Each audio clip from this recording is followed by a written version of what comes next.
Splatter and Dodge were completing their trial on the island of Sodor.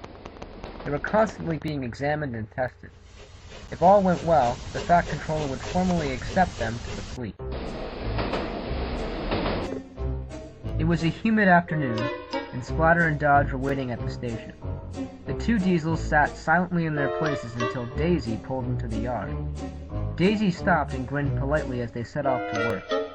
Dodge took a load of empty freight cars over onto Thomas's branch, and Splatter stayed to fetch the coaches to the other end.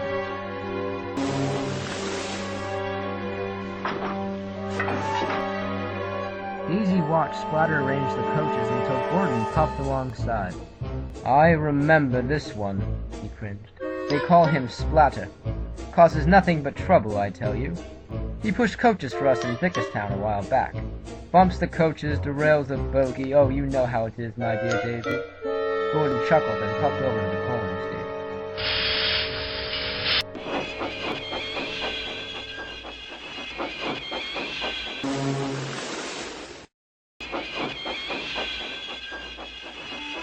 Daisy was skeptical, but Splatter appeared to be struggling nonetheless. His wheels were grinding fiercely, and sparks flew everywhere. His fuel tanks were leaking, and diesel oil had made the rails very slippery. "Oh dear," said Daisy, "he's sure to cause trouble." And she was right. As Splatter's wheels spun helplessly, the heavy coaches had only moved a couple of inches. He growled intensely, and his driver regrettably endowed the bewildered diesel to full power. The coaches lurched forward, but they stuck in place again after moving a few feet. Splatter's wheels spun helplessly against the rails, and his engine was getting very hot. Smoke began to rise from his frame. "I'll move this train or bust." Unfortunately, he chose to bust. Splatter broke down shortly after his final attempt. Gordon returned only to find that his coaches had barely made it to the platform. He sighed and kindly moved Splatter to a siding out of the way. He needed to cool off.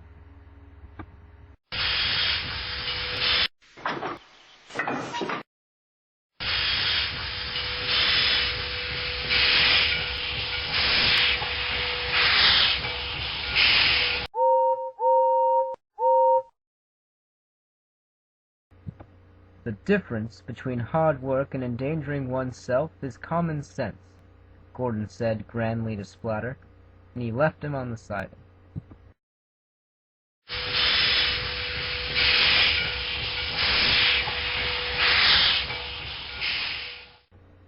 Then Gordon brought his own coaches to the platform, and set off on his journey, proud as usual.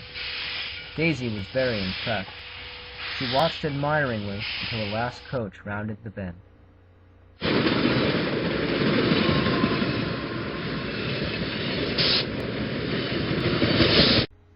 Edward the Blue Engine was dozing happily in the goods shed one morning when his driver and fireman woke him excitedly.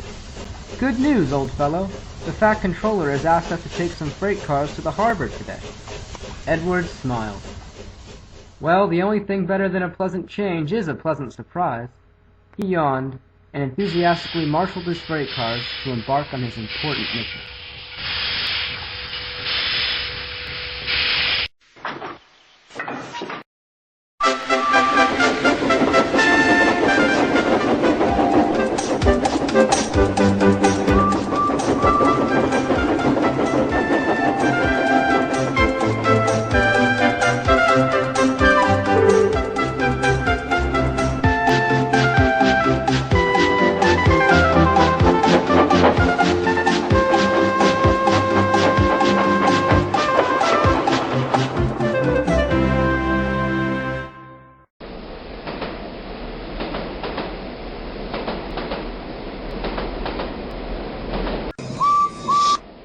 The old blue engine coasted down the line, with each wheel's turn inspired by the seaside gradually coming into view.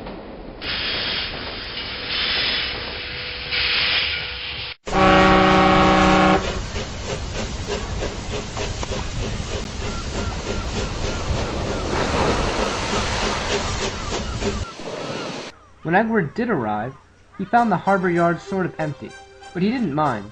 The salty air and sea breeze was worth the trip. He shunted his freight cars and was just about to go back home when a harbor patrolman approached him.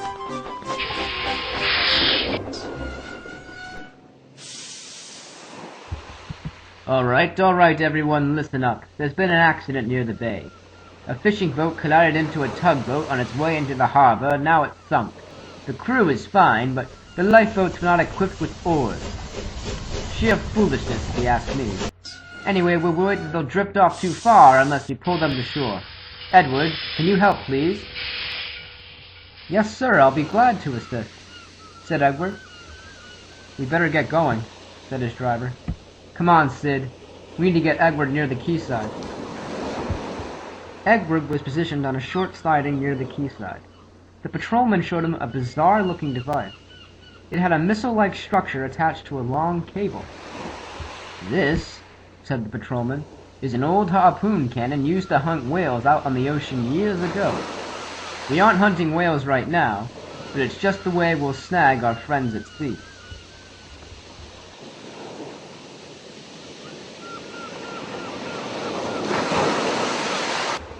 The patrolman readied the machine, aiming as precisely as he could. 5, 4, 3, 2, 1, fire!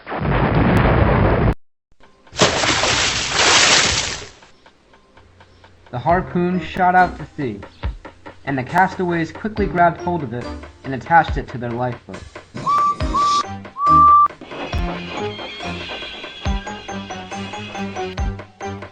Now it was Edward's turn. With strong chains fastened to his front, he reeled the boat in as carefully as he could. If he reversed too quickly, he could break the chain or likely tear the boat in half. However, Edward was gentle and strong, and eventually brought the castaways to safety at last. The castaways cheered as they climbed to high ground, but the job wasn't over yet. There was one more boat to go. The harpoon cannon was ready for a second rescue shot. 5, 4, 3, 2, 1, fire!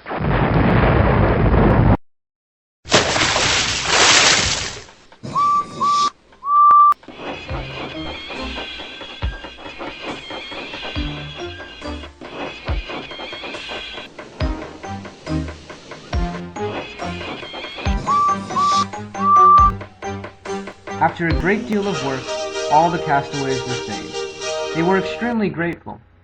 Edward, who was very tired from the thrilling adventure, went off to rest on a siding. The harbor patrolman came to see Edward. "A remarkable act of courage, my friend," he said. "I was afraid you'd pull one of those boats in half." He turned to the driver and fireman. "You two got yourselves an enterprising engine right here. If I had it my way, he'd be on harbor patrol, but that wouldn't be right. I'm sure he's in his rightful place here as an engine on the Fat Controller's railway." Derek idled in the work shed at Crovan's Gate, staring longingly at the horizon. He was a new diesel, but had broken down on numerous occasions due to his defective cooling system. The Fat Controller sent him back to the works to be mended. However, Derek was very apprehensive that he would ever work again. While he was under repair, he had befriended a kind old mechanic, who felt sorry for the troubled diesel. "Your time will come," he would say to Derek, "and soon the whole railway will know that you're an invaluable asset. Just wait and see." Weeks passed, and a message came through that Derek was to be sent back to the mainland, and that he was no longer needed. This made Derek even more distraught. The workmen were sorry too. They all thought Derek deserved a second chance to prove himself.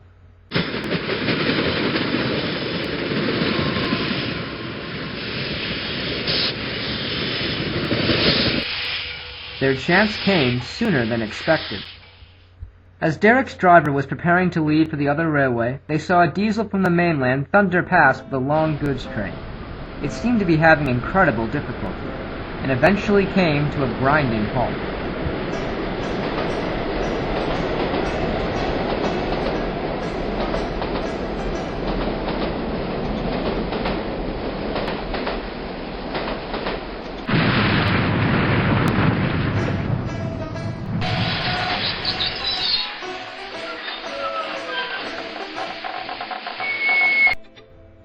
They seem to be in trouble, said the mechanic. Derek, go and see what's up.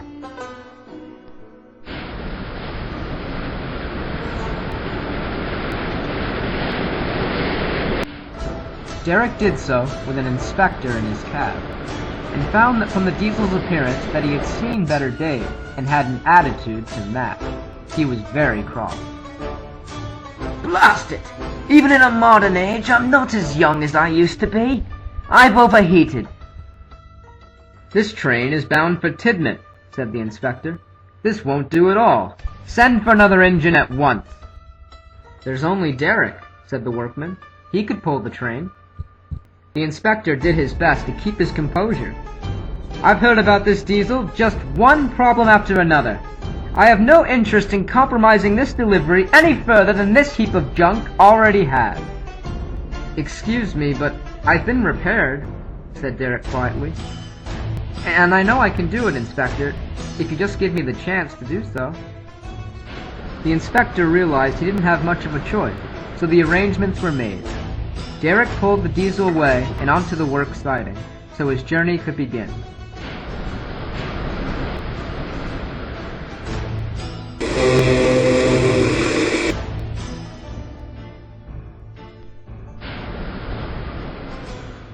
All right, you do realize you're pulling this train for both of us, the Diesel said.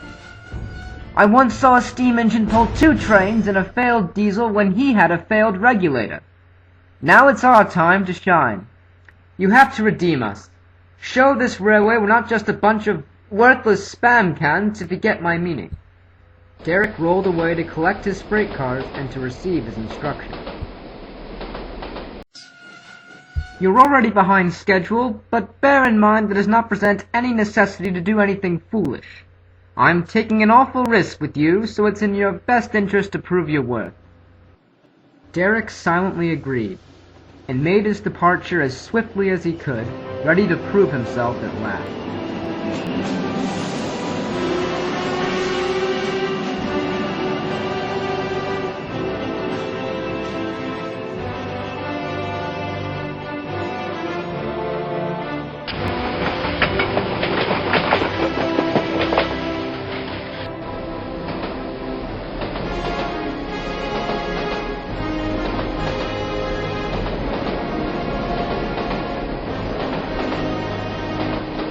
Derek was in awe of the beautiful countryside and grinned politely at all the engines he came across along his journey. Many of the engines were surprised to see a Diesel they didn't know, but he looked so cheerful and strong that they kindly whistled back. Superlative, to say the least, Derek said. I feel like I have the whole world right in front of my buffer beam. Nothing can stop me. But they reckoned without Gordon's Hill.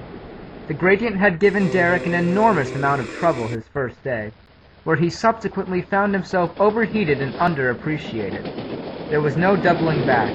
Derek gave his best effort. Full throttle, Derek, encouraged the driver. Let's show this hill we have nothing to fear. Derek plucked up courage, but began to feel very hot. He gave a good effort, and asked his driver to stop for a rest halfway. Good thinking, Derek, said the driver. Now you cool off for a bit, and then we'll get started again. We haven't lost this yet. Derek agreed. There could be no risk-taking. If his engine overheated, it would be impossible to continue the journey. They brought the train to the bottom of the hill for a second attempt. Here we go! Growled Derek fiercely as he charged the gradient. The climb was difficult, but Derek didn't back down. Just when he thought he was about to burst, the top of the hill came into view, and he found himself coasting down his glorious accomplishment. I've done it at last, he declared, and glided triumphantly down the line.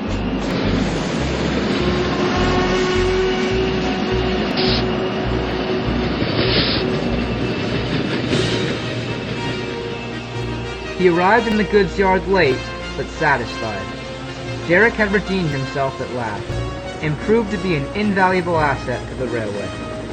He idled near the loading dock, where a well-dressed gentleman came to meet him.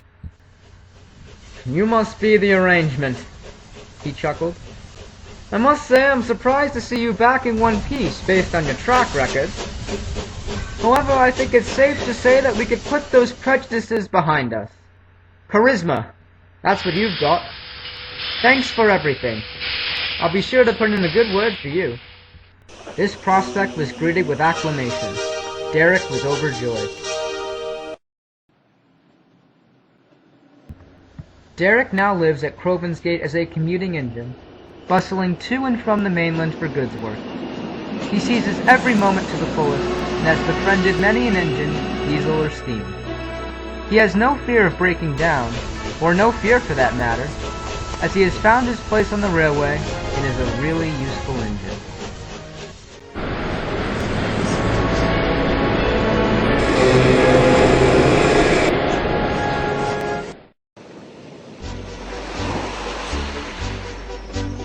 Sometimes the work in the harbor can be a little overwhelming for Percy to handle on his own. So Duck, the Great Western engine, is usually dispatched to put things right. No matter how busy the season was, Duck managed to handle everything in Great Western fashion. Percy was very grateful for his effort, but on one particular occasion, the hot summer weather had taken its toll on the engine, and even Duck felt a little out of sorts. It was a scorching afternoon, and Duck was preparing to return to the Little Western as Percy was busy shunting some freight cars. The engines felt hot and bothered, and it had been a trying day. "Isn't it astounding," Duck began, "how all the big ships in the harbor could go anywhere in the world if they wanted to? I'd much rather float about at sea than bask in the sun all day." Percy was beside himself. Duck had a tendency to daydream while he worked at the harbor, which could be very annoying when Percy had a lot of work to do. He had dealt with this before, and told Duck about his incident with Bulstrode, and how his freight cars surged forward and collided into the hull of the disagreeable barge. Percy thought this would put an end to Duck's overactive imagination, but surely enough, Duck's funnel was still in the clouds. "I just envy the ship so much, being able to sail far away, and—" "Then why don't you?" Percy snapped sarcastically. "I'll be sure to see you off. You go gallivanting off on the horizon, and I'll stay here on my rails doing some real work like a respectable engine." He stormed off, rather exasperated. Duck decided to keep his daydreaming to himself after that, but had no idea he was about to get much more than he had bargained for. The next day, Duck was ordered to load Goliath, a rather menacing barge that silently kept a watchful eye on the quayside, making engines and seaworthy men alike a little on edge. He was a special sort of barge, equipped with a crane arm on his rear end for loading important cargo or stone into his hull. Because of this, he was much easier to load than most of the other barges, but his unsettling glare made every loading attempt seem like an eternity. Duck waited at the loading dock for his driver and fireman to return from the harbor master's office. They scrambled into his cab and prepared to take Duck's load to a favorable loading position for Goliath. When they had rushed to the cab, the harbor master, who they had just spoken to, was dashing behind with a strange box in his hand. "Wait!" he cried. "You forgot your lunch!" "Toss it over to the cab!" called the fireman. The harbor master did so, but when the fireman leaned over to catch the lunchbox, he stumbled over his own shovel and tumbled out of the cab.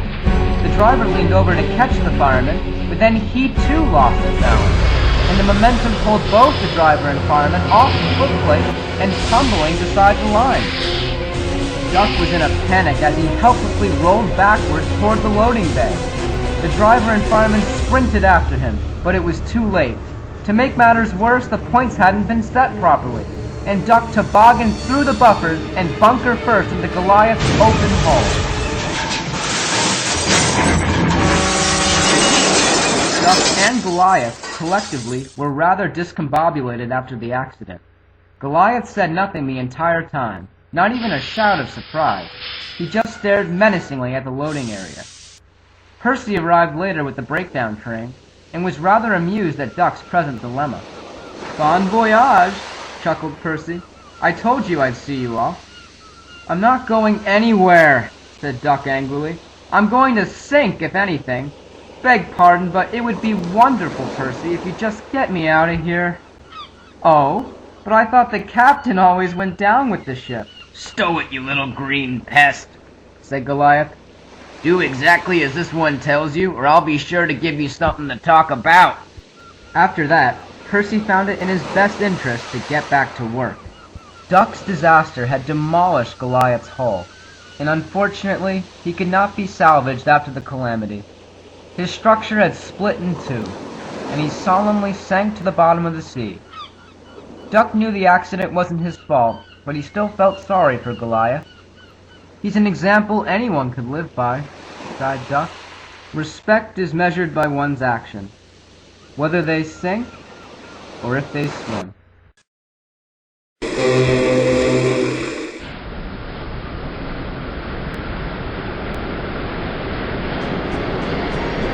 Mavis is a diesel engine equipped with cowcatchers and side plates that allow her to travel near public roads. She is owned by the Farquhar Quarry Company and is constantly shunting freight cars filled with stone into their proper sidings for Toby to take to the harbor. Occasionally, the Fat Controller allows Mavis to take short journeys along the line. She enjoys this very much and takes her trains of stone as far as Farquhar. She knows she must be cautious though, as she once had a mishap at a level crossing in a very close encounter with a lorry. She keeps very busy and loves the opportunity to see the world. One day, she was busy shunting when the Fat Controller arrived. He had important news for Mavis. I'm a bit tied up at present, and I can't spare any engine. An important load of stone must be taken to Knapford. I've spoken to your manager, and as long as you are cautious, he would be more than happy to give you the chance to stretch your wheels. Mavis squirmed with delight. She set off to collect some freight cars. This is my chance She smiled to herself. to prove I'm just as good as Fusspot Toby. I know a lot more about freight cars now, and now I can finally go on a real journey. Toby was idling nearby. He had heard everything, and Mavis hoped he hadn't. Be careful, Mavis, advised Toby. The freight cars aren't used to traveling that far with you, and I suggest you be extra careful. You're taking a lovely route, and I've been through it a few times myself, but remember to keep a close eye on the line. Toby has a knack for spoiling everything. She thought to herself. I'll show that fusspot. I'll be just fine.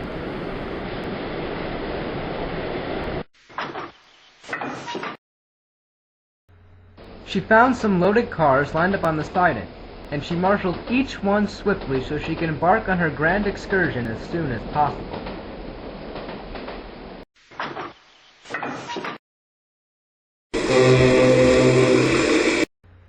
Toby watched Mavis scuttle out of the quarry. I certainly hope she's learned sense now, sighed Toby, and he went off to find his own car.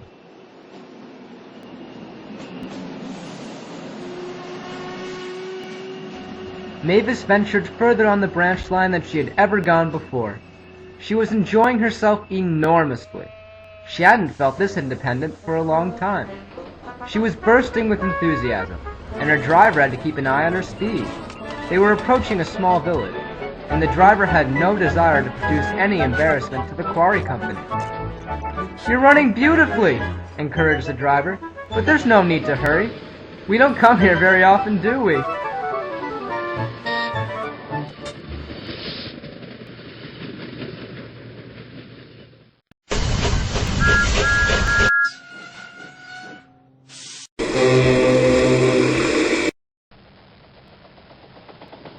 Mavis, before clearing the village onto the main line, arrived at a level crossing, where a bus was having some engine trouble. Not wanting to repeat her similar mishap with the lorry, she waited patiently outside the gates, but the freight cars began to feel bored. I say we bump her over the crossing, Said a freight car hoarsely. honestly, I just want to see something smash into something. The freight cars giggled and prepared to carry out their scheme. All in favor of pushing the diesel over the crossing, say aye. Aye, roared the chorus of cars. Fiddlesticks! Yelled Mavis. We'll have none of this! And with that, she reversed suddenly and bumped the freight cars behind her. That shut them up.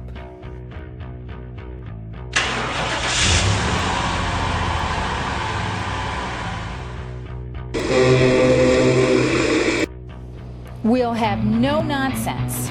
She finished sternly, and she rolled away feeling very pleased with herself. They were nearing the junction, where they would soon be diverted onto the main line at last to complete the final stretch of the journey.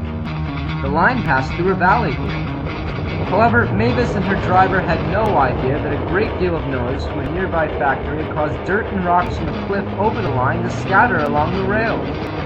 Mavis's cowcatchers and side plates could only make things worse. Her wheels couldn't clear the debris on the rails ahead, even if she attempted to plow through. Once she saw the rubble, she tried to stop, but her train was too heavy.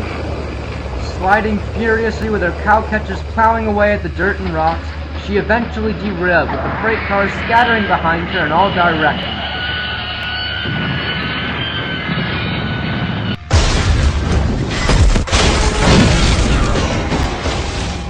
The driver felt rather battered himself, but recovered and quickly found his bearings. "Well, Mavis?" he laughed anxiously. "You're certainly not a bulldozer. I'm sure your cowcatchers were able to push most of the rubble aside, but the rubble got caught beneath your wheels and side plates. We'll have to find assistance further up the line." Mavis failed to see the humor in her present circumstances, and fumed angrily. And of course, neither did Toby when he heard the news. "Oh dear," he murmured. "I warned her. She thinks too highly of herself. She should have kept a better lookout." "Rightfully so," sighed the Fat Controller. "But I'm afraid we must hold our own regardless.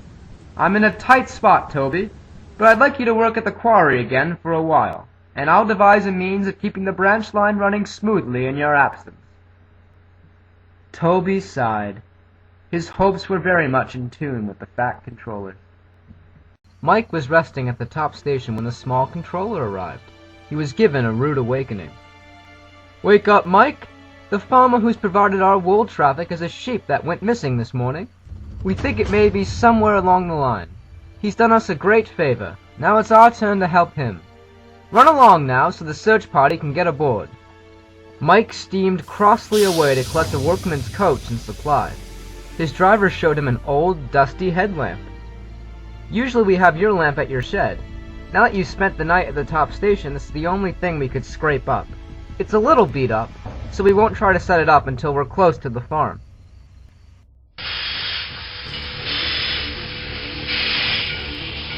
Let's just get this over with. I was having a splendid dream," Mike grumbled as he puffed out into the darkness.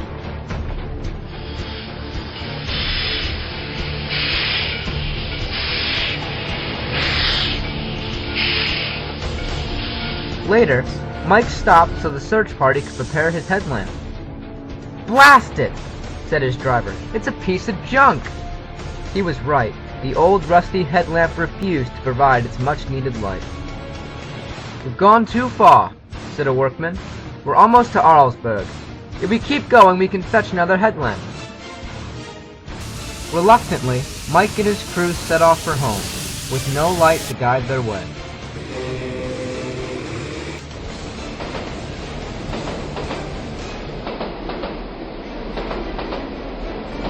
Further up the line, Frank was gliding along with a late-night ballast train. He didn't mind the dark, as he had a built-in headlamp to illuminate his path. He was coming close to the farm. A farmer called out to him and his driver. Frank came to a halt to see what the matter was. "Please help," said the farmer. "One of my sheep wandered off this morning, and I feel like it's close to the railway." "Wait! Listen! Did you hear that?" Before Frank could answer, Mike thundered in, blinded by the night, and unaware that Frank had been blocking the line. A collision could not be prevented.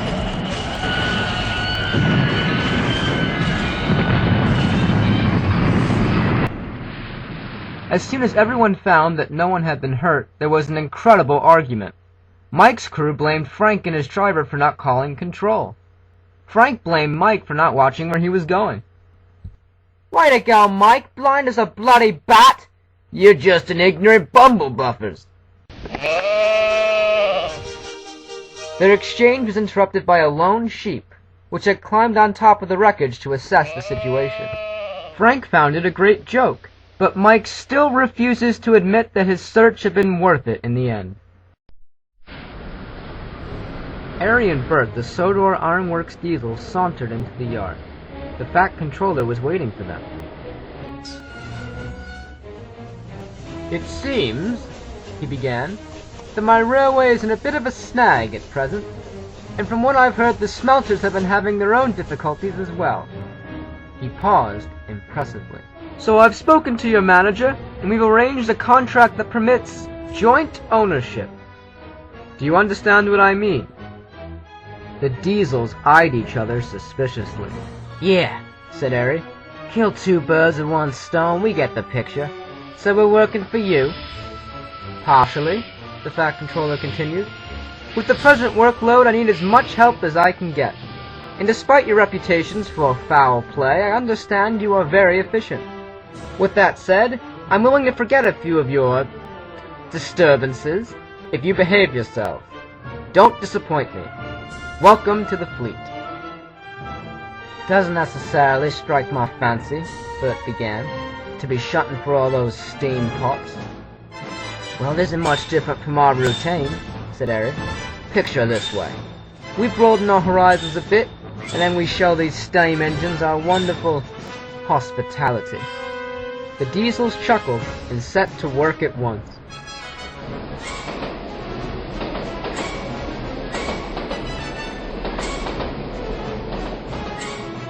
The Fat Controller's engine, needless to say, were not pleased with the recent decision.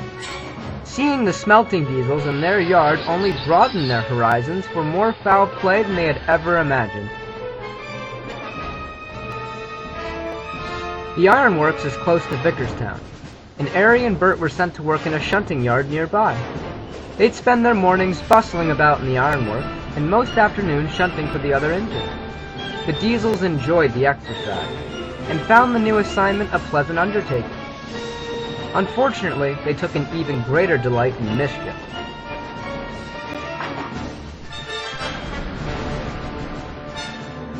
Henry was waiting for Bert to marshal his goods train. He was humming quietly to himself, when Bert rushed forward and pushed the freight cars much too quickly. Henry was furious. "What are you, blind?" shouted Henry. "Watch out!" Sure thing, sweetheart, chuckled Bert, and he scuttled away. The foul play continued, and the steam engines were dismayed. They knew they needed the help, though, but they did not appreciate the excessive hospitality that Arry and Bert provided. The diesels were very pleased with their infamy, and Bert talked endlessly about it. I tell you, Arry, we run this yard. Those steam engines can't lay a buffer on us. Arry gave an inaudible agreement. He was exhausted, not only from a hard day's work, but from Bert's constant revelation. I wake up every morning and I ask myself, feeling lucky, Bert? And you know what I say, Arry? Arry was gradually getting annoyed. Gosh, Bert, I can't fathom what it could possibly be. Well, yeah, the answer is yeah, I'm feeling lucky. You know what, Bert? What? That's the stupidest thing I've ever heard. After that, the two brothers went crossly to sleep without a word. Weeks had passed, and the Fat Controller was very pleased with the diesel's prowess. So pleased, in fact, that he ordered the construction of a new transfer table to help his shunting engine. "This will make your work much easier," he said. "You'll be able to switch lines much faster, and you'll be very efficient." Arry and Bert were pleased. They couldn't wait until the new transfer table was ready.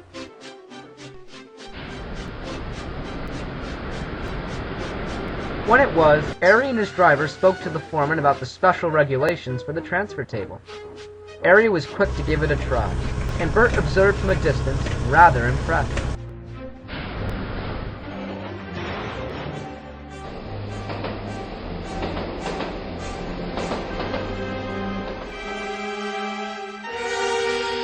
Later that afternoon, Bert decided to give it a try. He was rolling down the line so that he could push some freight cars into another siding. He had no idea that Derek was idling in the shed, and that the transfer rails were changing position. When his driver realized that the path had changed, it was too late. Bert had jammed the transfer table. The table operator, thinking he could prevent the accident, tried to switch the table to prevent the crash, but he was not quick enough, and the astounding force swept Bert under the wheels and knocked him on his side.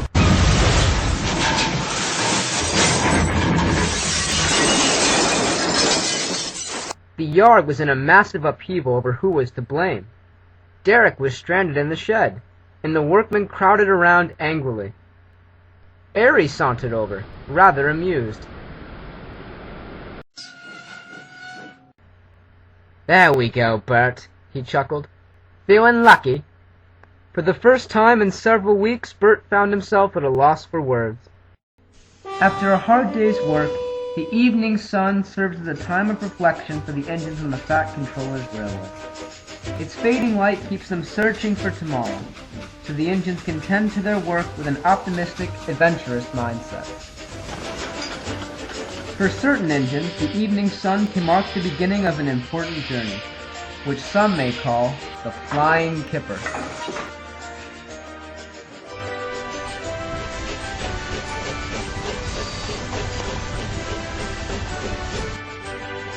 Arthur was marshalling the heavy vans for Henry to take across the island. Arthur was bubbling with enthusiasm. He loved the smell of fish and the opportunity to travel along the coast. He rolled alongside Henry to say his farewell. "Good luck tonight, Henry," he said. "I certainly wouldn't mind taking the flying kipper on a fine evening like this." "Well, Arthur, the flying kipper is a delicate procedure," he said grandly, "and must be handled by an expert." Donald puffed in with some freight cars. He had heard everything. "Dinna fast yourself," said Donald. "Take no notice, Arthur. The flying kipper has had its own share of mishaps, even with the old expert here." The two engines chuckled and puffed away, while Henry found himself at a loss for words. Night came, and all the preparations had been made. The important cargo had been loaded, the line had been cleared, and Henry's fire burned brightly. Inch by inch, Henry's wheels moved courageously forward and into the darkness.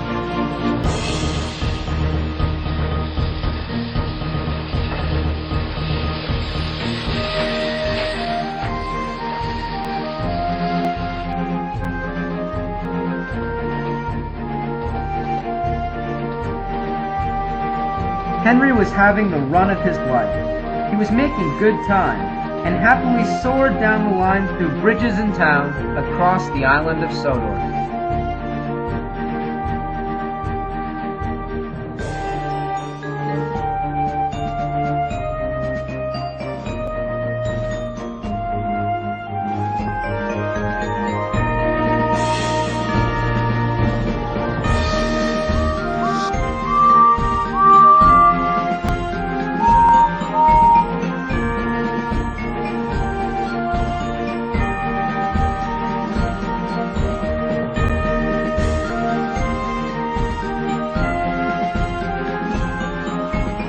After a long journey, Henry was approaching his final destination. He eased slowly into the goods yard to receive his final instructions. His driver and fireman spoke to a foreman. "I don't have all bloody night," he scowled. "Shut this lot into the stodden." "Well, he's a bundle of roses," remarked Henry quietly to himself, and he promptly followed his strict orders. Henry reversed quickly but could not calculate how far the bumpers were from the loading dock. His driver and fireman couldn't see either, and soon the end of the train smashed through the bumpers and clear off the track. "Well, that's torn it," grumbled Henry. "All's well and ends hopelessly disastrous. Donald will never let me hear the end of this." The foreman was cross, too, and hurled countless profanities while the driver and fireman looked hopelessly abashed. Then Henry had an idea. Thomas told me how workmen set some sleepers to get his coaches on the rails. Perhaps we can still salvage the train if we do so here. The men set to work immediately. Henry's plan was put into action, and when the foreman gave the signal, Henry pulled his train right back onto the rails.